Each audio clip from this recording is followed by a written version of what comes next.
Hiya folks, I hope you're really well. You've just seen me out on the trails using my Cateye AMP 800 front bicycle light on my mountain bike, and in this little review I'm going to go through the main features of the light, pros and cons, and of course give you my overall summary and opinion as to whether I think this is a decent front bicycle light for you to consider buying.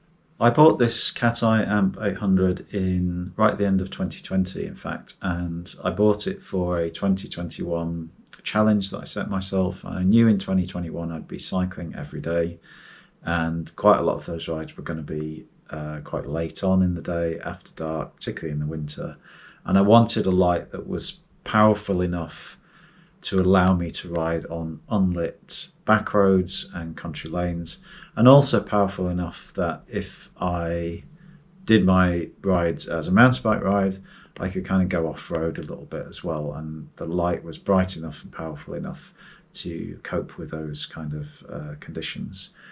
Needless to say, I haven't replaced it, so it really does do that in my opinion.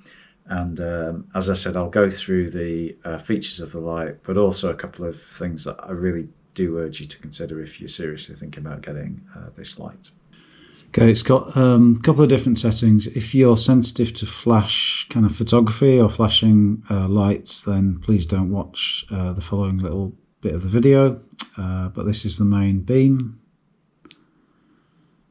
I can feel the heat on my hand actually from the light. It's very, very powerful. It's got a slightly dimmer setting. It's got a dimmer again, and then you get into the strobe settings. There's two different strobe settings. One is the sort of typical strobe, and then one is just completely crazy. I don't know why you'd use that, but that's the last setting. So things I like about the Cateye AMP 800. Well, it's USB rechargeable, so it's very, very easy once you've drained the battery to recharge it for next use. It is very powerful in my view. Now, there are much more powerful lights out there, but this is 800 lumens. I say lumens as if I know what that means. It's a lumina candle? I don't know, but it's certainly better than trying to carry 800 candles and light them all on your bicycle ride. I think it's right at the top end of brightness for road cycling, and it's an acceptable level of brightness for off-road mountain biking after dark as well. So it occupies that nice place where you can use it on different types of rides, if that makes sense.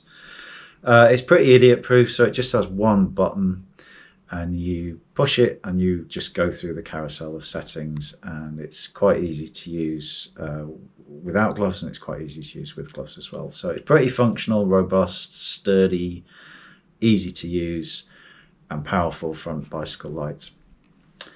It's also fairly easy to attach to your handlebars, so there's a kind of a zip tie a handlebar clamp with a barrel that you just turn and tighten up, and that attaches it really, really firmly to your handlebars.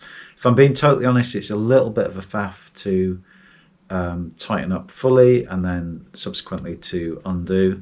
You do need quite strong thumb and forefinger, or I don't know, I just find it a little bit tricky, but you're not doing it very often, and the advantage of the particular barrel tightener is you really do secure it firmly, so the light is not going to move at all, even if you're on trails and you're going over lumps and bumps and really throwing the bike around. So yeah, very easy to attach your handlebars overall, I think, and a really sturdy, sensible, kind of idiot-proof and powerful front light. A couple of things I'm not so keen on, and I really would urge you to seriously think about these two considerations before you buy it. And one is the battery length. So on the full beam, the high setting, you're not going to get more than 90 minutes before your light runs out and you've got no lights, if that's the only one that you're taking with you. So for rides of, in complete darkness where you need that high setting, rides over an hour and a half, this light is not suitable. It's not going to get you around your full ride. You get, I think, up to 4 hours on the low setting, but again, I wouldn't use the low setting on completely unlit, country roads or back lanes, or certainly off-road, because it just wouldn't be bright enough for me to see where I was going, frankly. So that is worth bearing in mind. The other disadvantage is that certainly on mine, now I don't know about the 2022 version of this. As I said, as I might have said, I bought mine right at the end of 2020. But you can't charge this while it's in use. So you couldn't, for example, hook this up to a power bank and keep on riding beyond the sort of 90 minutes on full beam. So if you're looking for a front light for all night riding or kind of audaxing, this probably isn't the bike light that you would consider.